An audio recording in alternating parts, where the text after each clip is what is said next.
which transactions are prohibited? कौन सी चीजों पे इन्होंने क्या लगाया है? प्रोहिबिशन लगाया। कौन से ऐसे ट्रांजैक्शन है जिनको इन्होंने क्या कर दिया? प्रोहिबिट कर दिया। सर मेरी बात ध्यान से सुनना, ये प्रोहिबिशन सिर्फ पीआरओआई के लिए है। This prohibition is only for PROI. लिखो sir, no person,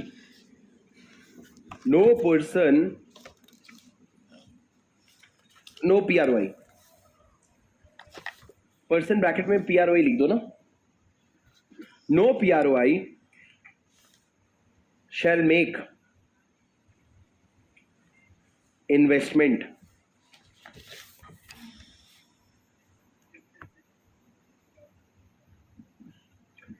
in India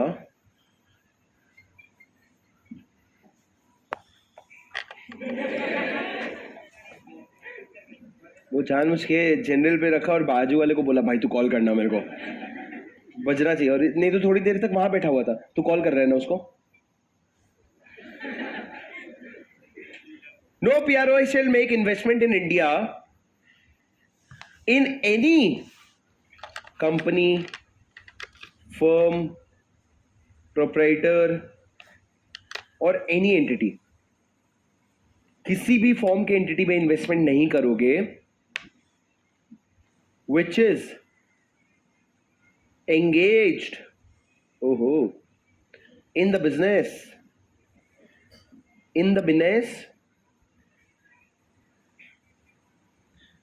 of engaged in the business of। Sir ऊपर लिख लो, बहुत बहुत इंपॉर्टेंट। पता नहीं मेरे को कैसे लिखोगे, पर चिल्ला चिल्ला के लिख लो, बहुत बहुत इंपॉर्टेंट है ये प्रोहिबिशन वाला पॉइंट। ध्यान से सुनना, हमने किस पे प्रोहिबिशन लगाया? पीआरओआई पे। हमने बोला तू इन्वेस्टमेंट नहीं कर सकता उन कंपनीज फर्म में जो ये बिजनेस कर रहे हैं। कौन सा? लिखो सबसे पहला वाला, business of chit fund. Chit fund वाले बिजनेस में इन्वेस्ट मत करना भाई। India not for beginners. पैसे लगाएगा, डूब जाएगा, फिर रोता रहेगा कि इंडिया में इन्वेस्ट मत करो। रहने दे, चिट फंड में इन्वेस्टमेंट करना प्रोहिबिटेड है। दूसरा, निधि कंपनी। नेक्स्ट क्या? एग्रीकल्चरल और plantation activities. Real estate business. क्या बात कर रहे हो? कंस्ट्रक्शन ऑफ फार्म हाउस, रैकेट सलमान जैक। आगे, trading in transferable development rights, TDR। Trading in TDR।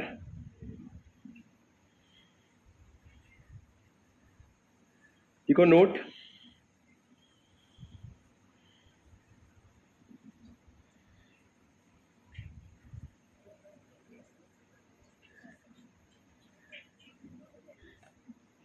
real estate business shall not include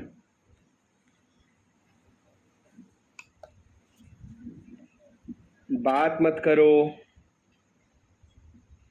development of township, construction of residential और कमर्शियल प्रेमाइसेस,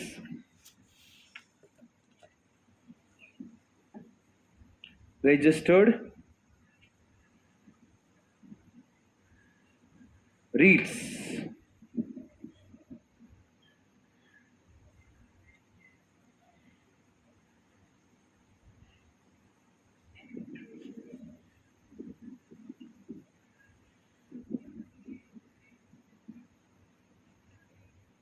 देखो note to,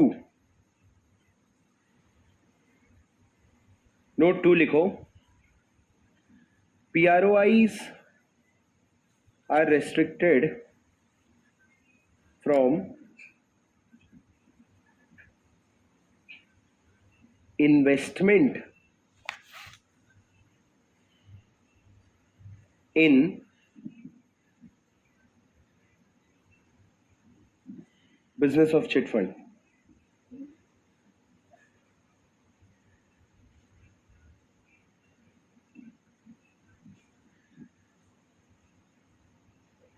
But may be eligible to subscribe to such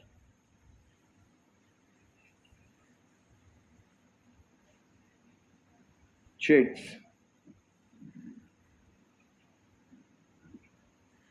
with approval of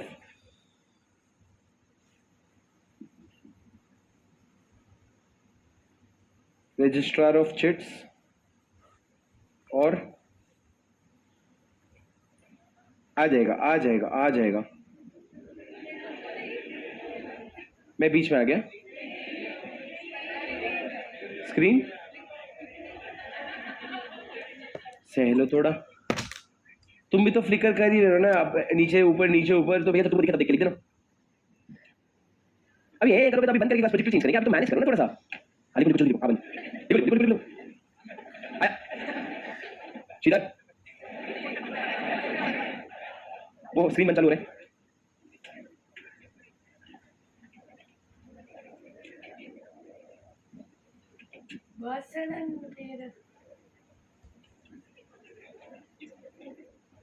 अरे जल्दी लिखो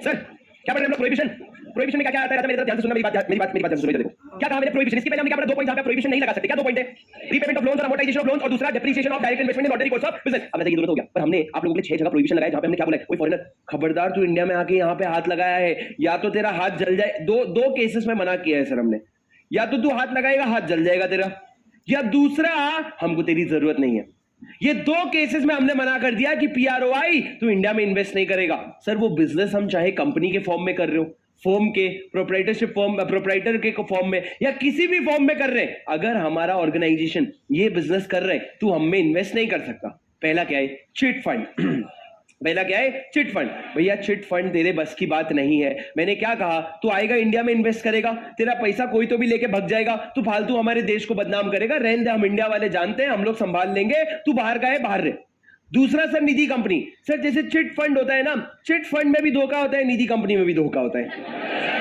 ठीक है सुनो sir सुनो तुम लोग पर्सनल मत लो सही में होता है बस क्या है चिट फंड थोड़ा अनऑर्गेनाइज फॉर्मेट में होता है निधि कंपनी का फॉर्मेट ऑर्गेनाइज होता है ठीक है तो यहाँ पे चिट फंड और निधि दोनों में क्या होता है तो हमने बोला दूर रहे पीआरआई वालों को आदत होती है पीआरओआई वाले कमजोर दिल वाला इंसान बेचारा तू हाँ क्या बोल रहे हो तू बहुत बोल रही है तुझा आज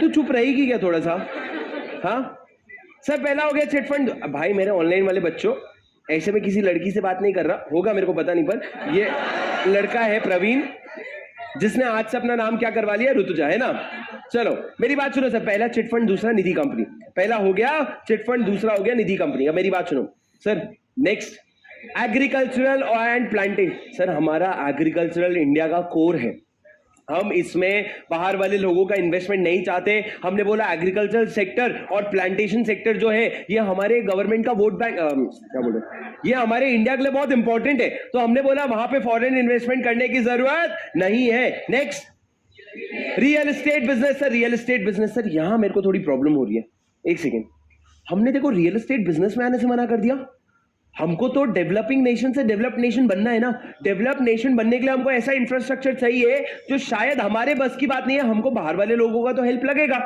अगर कोई कंपनी आके इंडिया में इन्वेस्ट करना चाहती है इंडिया में डेवलपमेंट करना चाहती है हम मना कैसे कर रहे हैं पर सर चलो ठीक है, एक बार के लिए देख लिया कि रियल एस्टेट बिजनेस मना कर रहे हैं, पर हमने कुछ तो इसका एक्सेप्शन लिखा है वो देखेंगे, पर रियल एस्टेट बिजनेस मना करना हमारे हिसाब से सही नहीं है। नेक्स्ट पॉइंट क्या है sir? Construction of farm house. बोले भैया ये फालतू काम इंडिया में आके मत करो तुम, वैसे भी फार्म हाउस में कोई अच्छे काम हो नहीं रहे हैं। सर अगर किसी को फार्म हाउस बनवाना है तो आप इंडिया में आके कंस्ट्रक्शन ऑफ फार्म हाउस करके मत दो। तो सर ये फार्म हाउस भी रेस्ट्रिक्टेड है, ठीक है। उसके बाद सर लास्ट में क्या है? Trading in transferable development rights. कोई समझा सकता है टीडीआर क्या होता है? क्या होता है? बोल भाई।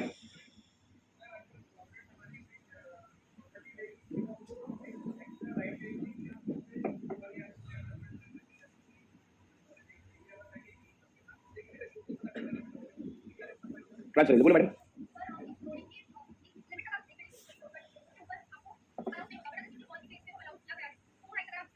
ठीक है सर, समझो मेरे को ना 20 माले की बिल्डिंग बनानी है। कितने की? 20 माले की। मेरे को गवर्नमेंट ने लीगली 10 माले का परमिशन दिया। अब मेरे को ऊपर के 10 माले का परमिशन चाहिए। या तो मैं गवर्नमेंट से जाके परमिशन ले सकता हूं, या फिर मान लो किसी और बंदे ने वो 10 माले का परमिशन अपनी बिल्डिंग के लिए ले रखा है, पर उसको अभी नहीं बनाना है, उसको 5 साल बाद बनाना है, तो मैं उससे भी वो परमिशन खरीद सकता हूं। सर ये क्या हो गया? डेवलपमेंट राइट्स को ट्रांसफर करना। कौन से राइट्स को? डेवलपमेंट राइट्स मतलब मेरे 10 माले के ऊपर और 10 माला चढ़ाना इज माई डेवलपमेंट राइट। वो राइट्स मैं पैसे देके खरीदता हूं। आज मेरे घर की बात बताता हूं, फर्स्ट फ्लोर पे घर था, ऊपर सेकंड फ्लोर का अप्रूवल लेने गए, तो सेकंड फ्लोर का सिर्फ अप्रूवल लेने के लिए 1.5 लाख रुपए लगा। तो सेकंड फ्लोर का जो अप्रूवल है, अब मैंने ले तो लिया, अब मैं बना सकता हूं, नहीं भी बना सकता हूं। अब मेरे को मैंने ले तो लिया, पर मेरे को लग रहा है यार नहीं, बनाने की जरूरत नहीं है। वो एक फ्लोर का राइट्स में किसी और को बेच सकता हूं जो अपने बिल्डिंग पे एक फ्लोर बना सकता है, और उसको गवर्नमेंट को कोई पैसा देने की जरूरत नहीं पड़ेगी। सर ये क्या होता है? ये बहुत रॉ समझाया मैंने तुमको। ये टीडीआर जो होता है ये बहुत बड़े लेवल पे काम करता है, और इसका कॉन्सेप्ट बहुत डेप्थ में मैंने जो तुमको बताया ना, this is just tip of the iceberg. मतलब ये कॉन्सेप्ट अगर मैं सच बोलूं तो ये है भी गलत जो मैंने तुमको बोला, पर इतना हमको समझने के लिए काफी है। डेवलपमेंट राइट्स मतलब क्या सर? आप कोई बिल्डिंग को डेवलप करने का अधिकार किसी और को ट्रांसफर कर सकते हो। तो ये अपने आप में एक बिजनेस है, और हमने कहा ये बिजनेस में फॉरेनर आने की जरूरत नहीं है, नहीं तो वो आएगा, बहुत सारे टीडीआर खरीद लेगा, महंगे में बेचेगा। हमने बोला हमको इस बिजनेस में तेरी जरूरत नहीं है। सर हमने 6 बिजनेस पकड़े, इन एसेंस अगर आप देखोगे तो 5 है, क्योंकि आप देखो फार्म हाउस और रियल एस्टेट वाला जो है वो एक तरीके से आप उसको रियल एस्टेट ही मान सकते हो। तो आप देखो इन एसेंस 5 बिजनेस है। सर आप देखो क्या क्या है? सबसे पहला चिट फंड, दूसरा निधि, तीसरा एग्रीकल्चरल और प्लांटेशन एक्टिविटी, चौथा रियल एस्टेट और कंस्ट्रक्शन ऑफ फार्म हाउस, और पांचवा ट्रेडिंग इन टीडीआर। दोस्तों आपको पता है कार्टून होते हैं, कार्टून में से ये ओ हटा दो, आप लिखो कार्टन। ये कार्टन जो है ये आप लोगों का शॉर्टकट है कार्टन। Sir CAR। क्यों ऋतुजा, क्यों हंसी तुम? C शिट, A एग्रीकल्चरल और plantation activity, R real estate business, T trading in TDR, N Nidhi company. अरे आप समझे क्या? Did you understand? सर ये कार्टन अगर है, आप इसमें इन्वेस्ट करने में प्रोहिबिटेड हो। सर एक चीज इसमें, एक काम करो, नहीं यार नहीं नहीं नहीं, तुम कार्टन में वो F मत हटाओ, तुम छोड़ दोगे, तुम F मत हटाओ, तुम farm house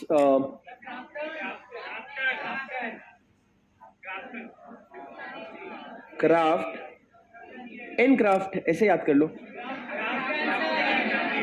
Krafton, Krafton gaming company है, पर क्या है? पबजी का क्राफ्टन, ठीक है सर क्राफ्टन। पर सर फार्म हाउस जरूरी है भैया, फार्म हाउस के बिना भूल जाओगे, पॉइंट्स भूल जाओगे, ठीक है। तुम क्या करोगे रे फार्म हाउस में? हाँ वो जैकलिन है। इधर सुनो मेरी बात, क्या कहा मैंने? एन क्राफ्ट भी बन रहा है, ऐसे तो 150-200 बन जाएंगे भाई। सर अमन सर को पूछना पड़ेगा कि इसमें if 6 alphabets are organized in a different form, how many different words can be form? फिर परम्यूटेशन कॉम्बिनेशन अपने को वो करने का नहीं है। अच्छा तुम वो क्राफ्टन की बात कर रहे हो, KRAFTON? ठीक है ओके। पर भैया एग्जाम में क्राफ्टन कैसे क्या था, कैसे क्या था, मत परेशान होना, ध्यान रखना। क्राफ्टन अगर नहीं याद होएगा तो एनक्राफ्ट, मैं एनक्राफ्ट रख रहा हूं,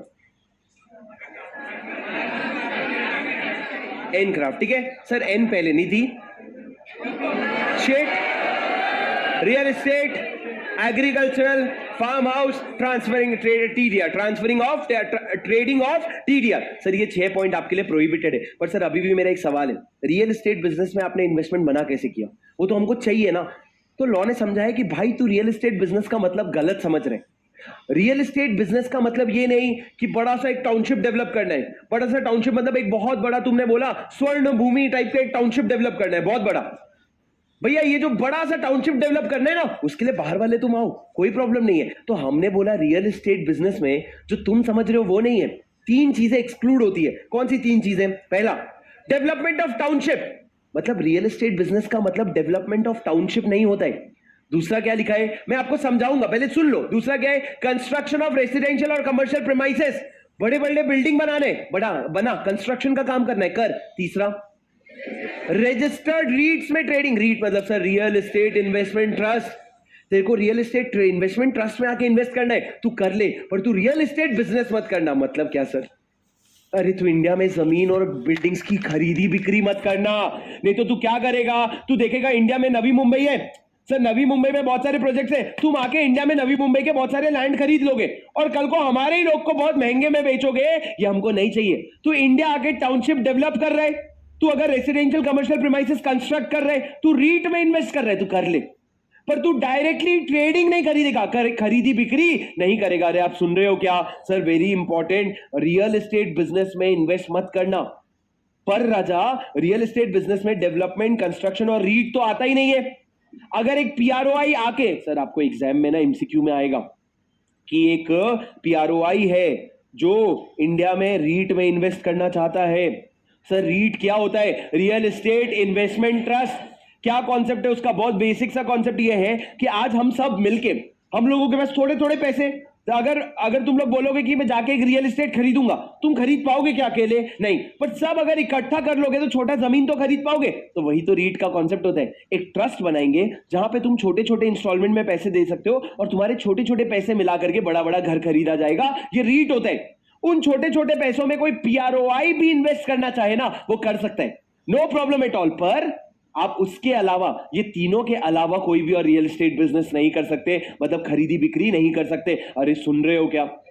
6 पॉइंट जो आप नहीं कर सकते, पर रियल एस्टेट बिजनेस में 3 चीजें जो नहीं आती है। एक बार बिना देखे बोलो सर। सर पहले मैं बोलता हूं एक बार, फिर तुम बोलना। 6 पॉइंट में आता है एनक्राफ्ट,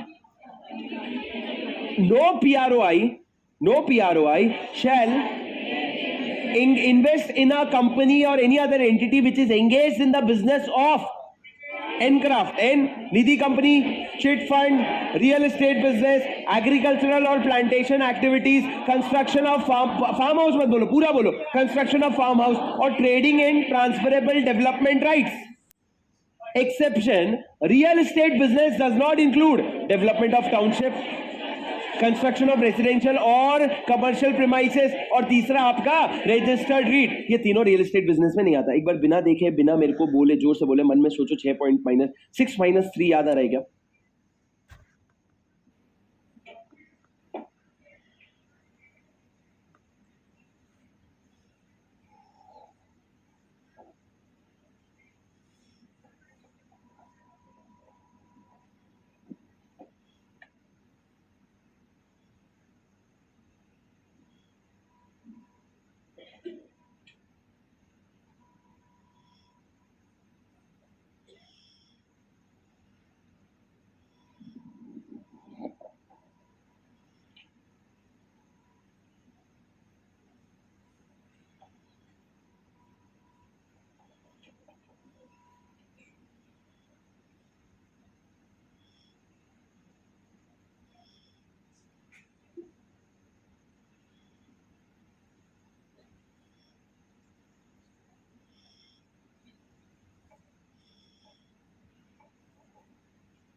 ठीक है सर, सुनो सर, उसके बाद एक बात समझना रह जाओ, मेरे को एक बात बताओ, एक कंपनी में, सुनना मेरी बात, अगर ये चिट फंड है, चिट फंड की कंपनी है लक्ष्मी चिट फंड लिमिटेड, फर्ज करो ये एक कंपनी है, ओके, इधर देखो राजा, इधर देखो सर, ये कंपनी है, कंपनी में पैसा जो लोग लगाते हैं उसको हम क्या बोलते हैं? इन्वेस्टर्स। कंपनी में जो लोग पैसा लगाते हैं उनको हम कहते हैं इन्वेस्टर्स। और सर कंपनी बहुत सारे लोगों को चिट का गेम खिलाएगी, तो जो लोग चिट का गेम खेलेंगे उनको हम क्या कहते हैं? कस्टमर्स। जो लोग खेलेंगे वो एक तरीके से कस्टमर्स है ना। अब राजा, इन्होंने क्लैरिफिकेशन दिया कि ओए पीआरओआई, तू ना इन्वेस्टर नहीं बन सकता, पर तू कस्टमर बन सकता है। मतलब तेरे को ऐसा लगता है तेरे पास बहुत पैसा है, तेरे को लगता है इंडिया में चिट में इन्वेस्ट करना इज अ गुड इन्वेस्टमेंट, अच्छे रिटर्न्स आएंगे, तेरे को आगे इन्वेस्ट करना है एज अ कस्टमर तो तू कर ले, पर एज अ बिजनेस तू उसमें इन्वेस्ट नहीं कर सकता, पर एज अ कस्टमर तू पार्टिसिपेट कर सकता है। मतलब यार आज तू वो बिजनेस में जो एग्रीकल्चरल एक्टिविटीज में उसमें तू इन्वेस्ट नहीं कर सकता, पर आज अगर तू एग्रीकल्चरल प्रोडक्ट इंडिया से खरीदना चाहे तो तेरे को कोई मना ही है क्या? नहीं। वैसे तू चिट फंड के बिजनेस में इन्वेस्ट नहीं कर सकता, बिजनेस में कंपनी में, पर तू एज अ तू चिट खेलना चाहता है, क्या बोलते चिट्टी, तू खेलना चाहता है तो तू खेल ले, उसका रेस्ट्रिक्शन नहीं है, पर तेरे को ना जाके रजिस्ट्रार ऑफ चिट का अप्रूवल लेना पड़ेगा। सर जैसे रजिस्ट्रार ऑफ कंपनीज होता है, जैसे रजिस्ट्रार ऑफ फर्म्स होता है, वैसे रजिस्ट्रार ऑफ चिट्स भी होता है, या तो उसका अप्रूवल ले लेना या स्टेट गवर्नमेंट के किसी ऑफिसर का अप्रूवल ले लेना, स्टेट गवर्नमेंट के किसी ऑफिसर का अप्रूवल ले लेना। सर ये कहां लिखा है? नोट नंबर 2, नोट नंबर 2 में क्या लिखा है देखो, लिखा है PROIs are restricted from investment in the business of chit but may be eligible to subscribe to such chits with the approval of the registrar of chits or the officer of the state। Sir ज्यादा दिमाग मत लगाओ, सिर्फ ये समझो business में invest नहीं कर सकता पर चिट्टी खेल सकता हूं। हिंदी में क्या बोला मैंने? बिजनेस में इन्वेस्ट नहीं कर सकता पर चिट्टी खेल, मतलब तुम ये समझ लो चिट्टी खिला नहीं सकता पर चिट्टी खेल सकता हूं। चिट्टी खिला नहीं सकता पर खिलाना मतलब क्या सर? जो लोग कंपनी के मालिक है वो लोग खिला रहे और हम लोग जो है कस्टमर हम लोग खेल रहे, तो तू खिला नहीं सकता पर तू चिट्टी खेलना है, तेरी मर्जी, तेरे पास पैसे आ गए डुबाने, आजा भाई डुबा ले, कोई प्रॉब्लम नहीं है, पर तू इन्वेस्टर नहीं बन सकता। अरे are you getting my point? Sir ये हो गया आपका। और लास्ट प्रोहिबिशन लिख लो राजा। सर एक प्रोहिबिशन PRI पे भी है, प्रोहिबिशन ऑन PRI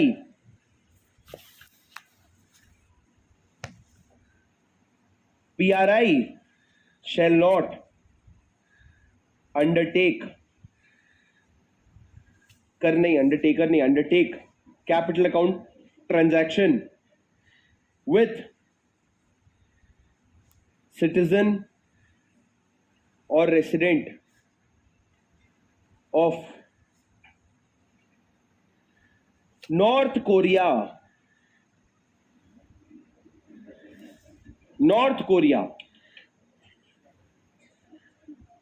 मोमोस।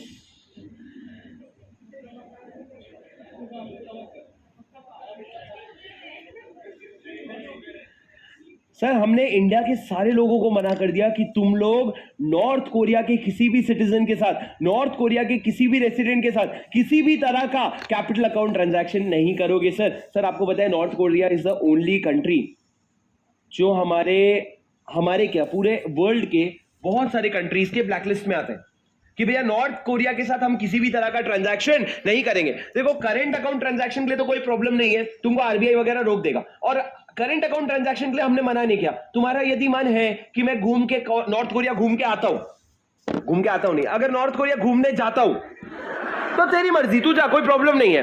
क्या है, हम हर साल तेरे को $2.5 लाख का लिमिट दे रहे हैं, तू इस साल $2.5 लाख का लिमिट यूज कर लेगा नॉर्थ कोरिया के लिए, इसका मतलब पक्की बात है अगले साल नहीं कर पाएगा। तो हमने बोला जा, उसमें हम तेरे को रेस्ट्रिक्शन नहीं लगाएंगे, पर कैपिटल अकाउंट ट्रांजैक्शन करने का नहीं। तो नॉर्थ कोरिया के साथ किसी भी तरह का कैपिटल अकाउंट ट्रांजैक्शन करने का नहीं। सर एक बार नोट्स में देखो प्लीज, एक बार आप अपना मेरे स्क्रीन पे देखो, ये देखो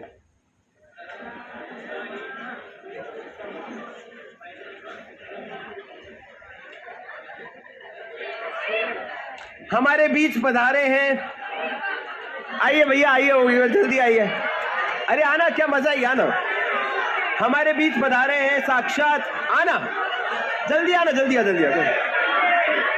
आ प्लीज। एक बार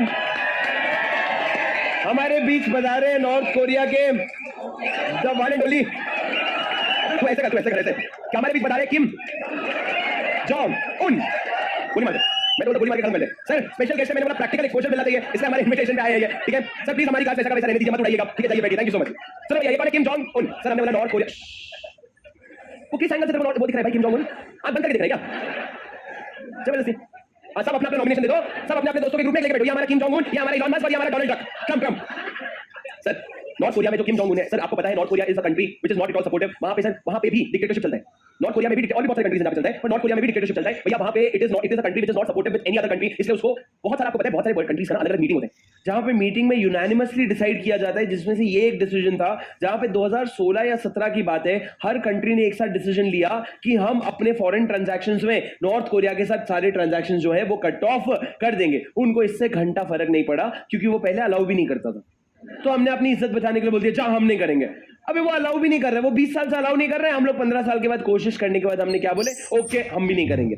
तो भैया ये क्या है, ये ट्रांजैक्शंस नहीं करोगे। और नीचे सर एक ट्रांजिशन प्रोविजन दिया है कि जब ये ऊपर वाला प्रोविजन आया ना, तो शायद तुम्हारी कोई बातचीत चालू होगी, जो भी बातचीत चालू है तुम उसको 180 दिन के अंदर खत्म कर दो। तुम्हारे पास 180 दिन का टाइम है, तुम अपने सारे ट्रांजैक्शंस खत्म कर लो। पर अब वो समय रेलेवेंट नहीं है सर, ये बहुत पुराना प्रोविजन है। आप बस ये समझो आज के डेट में नॉर्थ कोरिया, जिसको इज्जत से तो कोई नहीं बुलाता, पर अदरवाइज क्या बुलाते हैं, democratic people's republic of Korea, north Korea के साथ कोई ट्रांजैक्शन करना अलाउड नहीं है सर। तो प्रोहिबिशन में पीआरओआई के लिए कुछ प्रोहिबिशन था, पीआरआई के लिए, पीआरआई को बोला तू बिंदास कर। पीआरओआई को क्या बोला, कार्टन में एनक्राफ्ट में इन्वेस्ट मत करना सर, एनक्राफ्ट में इन्वेस्ट मत करना, और रियल एस्टेट बिजनेस में 3 चीजें नहीं आती। उसके बाद हमने पीआरआई के लिए क्या बोला, तू नॉर्थ कोरिया के साथ कोई ट्रांजैक्शन मत करना, बाकी सब फर्स्ट क्लास है, बाकी सब। अरे समझे क्या सर, ये क्या हो गया प्रोहिबिशन। इसके बाद 2 जगह कहां प्रोहिबिशन नहीं कर सकते थे, बोलो 2 जगह जहां प्रोहिबिशन नहीं लगा सकते थे।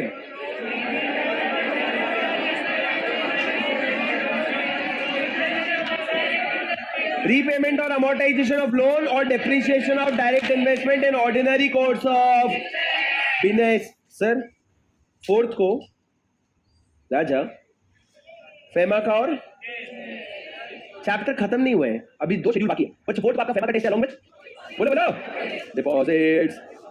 हाँ 5th को रखूं, क्यों 4th को क्यों नहीं, अकाउंट का टेस्ट है ऐसा मैडम, 5th को कुछ और होगा ना, आप मैनेज करो ना प्लीज।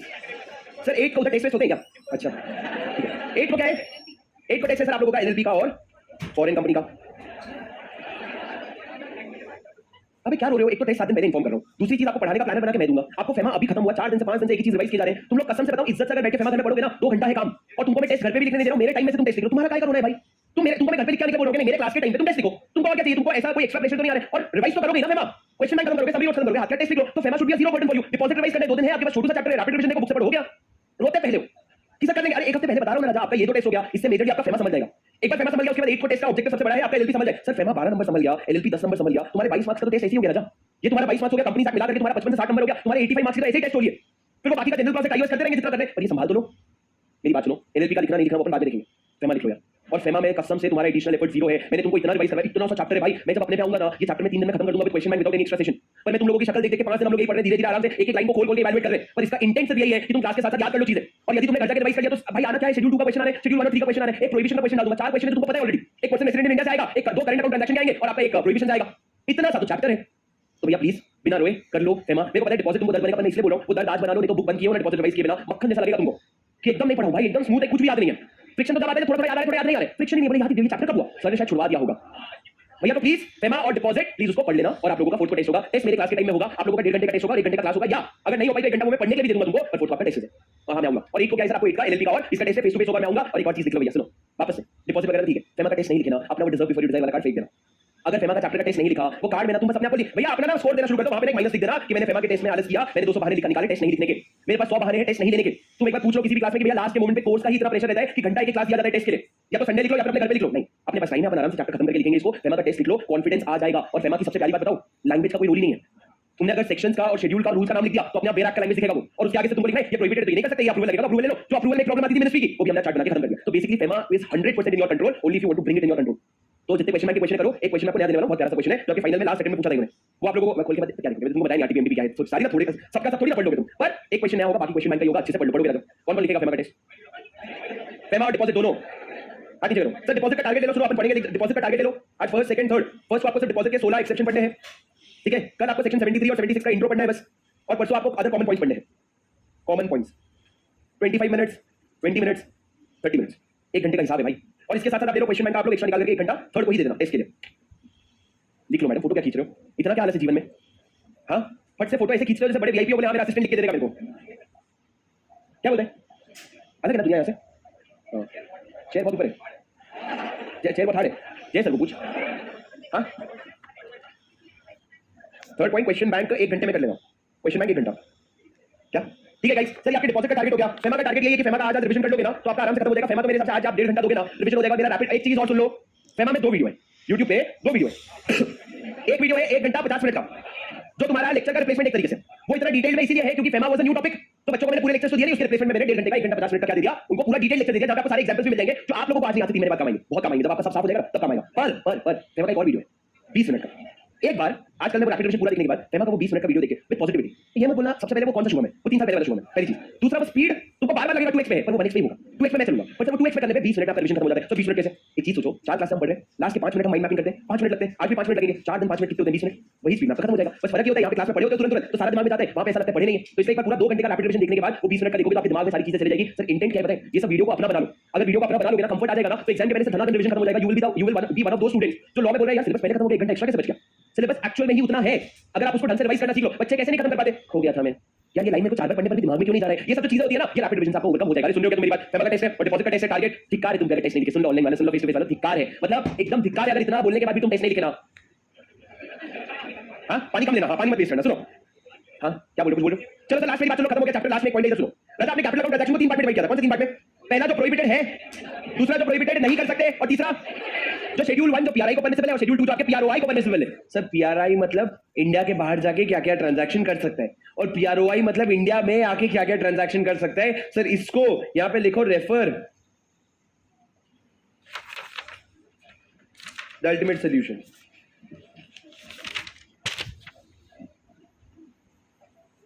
समरी